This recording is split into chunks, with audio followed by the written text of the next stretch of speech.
My name is Tenju Mtinto, South Africa's ambassador to Spain. I have been in this house for the past 34 days because on the 14th of March, the Spanish government declared a state of alarm. And one of the measures in that state of alarm that were taken was a lockdown, that none of us except the essential services should go out of our houses. There are more than 49 million people in Spain that are under lockdown. The lockdown was supposed to be from the 14th to the 29th of March.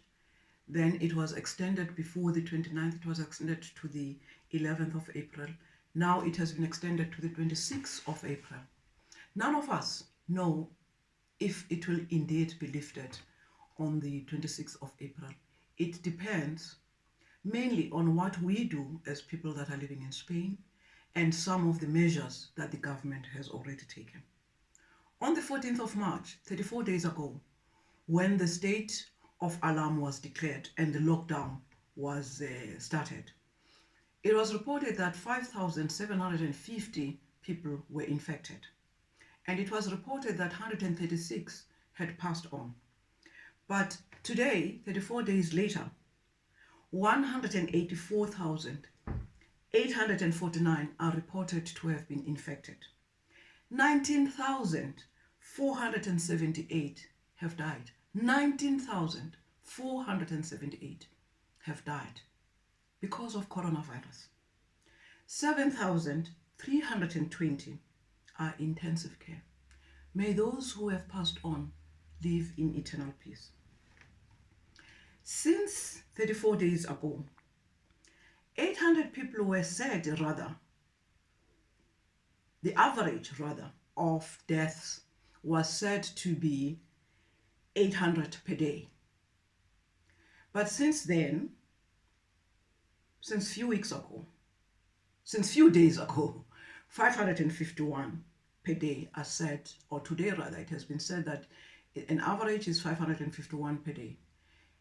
These numbers, therefore, have gone down, and it is thanks to the measures that the Spanish government have taken, and it is also thanks to the discipline and compliance by people in Spain, not only the Spaniards, but all the people in Spain, including me.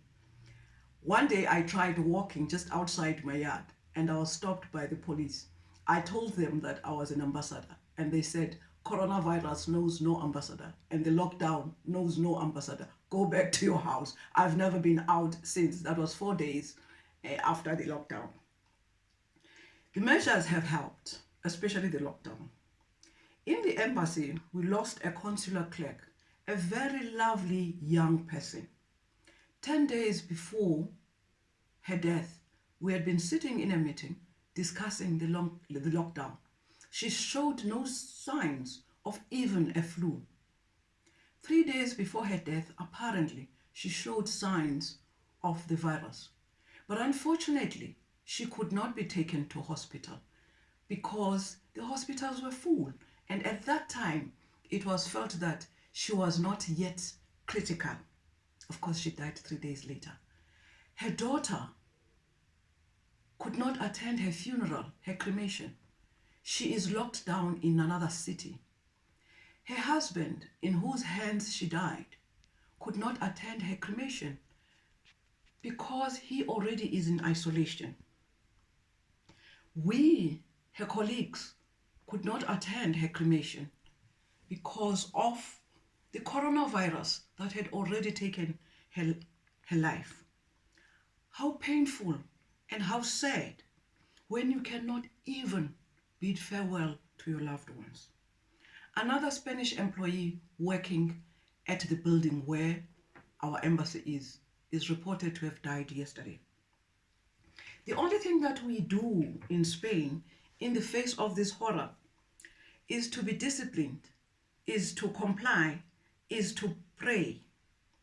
Every evening at 8 o'clock, we stand outside our gates, in our porches, in our verandas, and we clap hands and we join and sing the Spanish national anthem. This is to thank the people that are in the forefront especially the health workers, the ones that are trying to protect us from this enemy. It is also to thank the fact that, to be grateful rather, for the fact that we are still alive, because every night you don't know if you will wake up alive. Because this is a silent killer. You don't know if you are carrying the disease. People talk about the signs, the flu, the cough and everything. Many people, I'm told, died without showing these signs. Spain is much more advanced than South Africa in terms of its infrastructure, the social services and everything. But even Spain has found it very difficult to cope.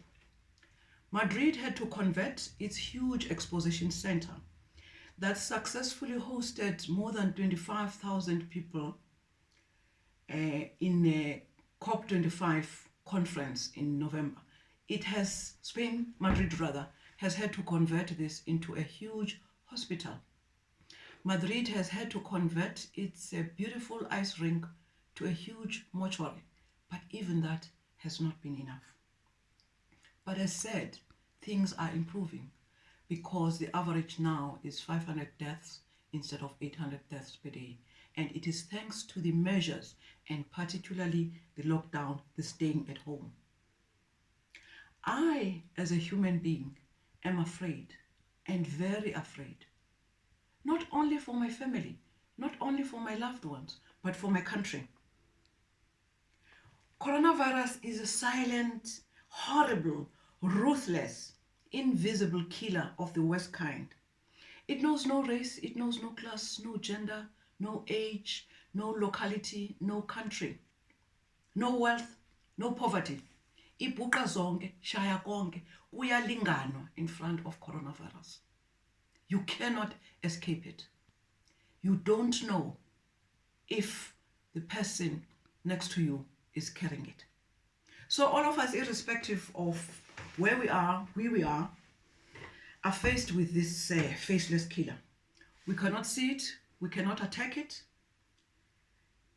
Of course, each one of us is faced with different circumstances. I have better circumstances than many people. Many people live in our mikukus. Many people have got to use the taxis. Many people live in the rural areas. Many people don't have the resources. Some of us go out of our houses because we think we need to go out and find food and find survival. But we may put food on the table of our family today, in front of our family today. But we and that family may be dead tomorrow because we don't know who has the virus with the people that we came in contact with. It is not I as a carrier who will die, but there are other people that I will infect unknowingly.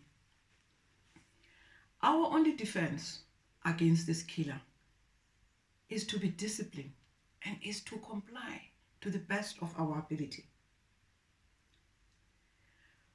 We may also enjoy alcohol, go out for a drink, if there are people that are still open, go to a party, and we may even go to church service. But tomorrow, we may have people saying, gone too early. And we may also kill innocent ones because of our pleasure, because of our commitment to the church, because we felt that we had to bury our loved ones. But regrettably, we may soon join our loved ones. Many countries and many people, experts inside South Africa, outside South Africa, think that South African government is doing the best. I know so from the experiences and from what I've observed in Spain and what I've observed in Europe. But the South African government and many of us depend on what each individual does, how disciplined we are, and how we try as much as possible to comply. I want to join our president, Ramaphosa, and all the others to really plead with South Africans to comply. I implore you, my dear South Africans, to follow the anti-coronavirus measures. We, unfortunately, do not have any other choice.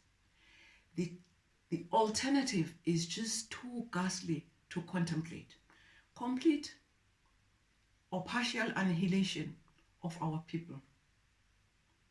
Let us save our children.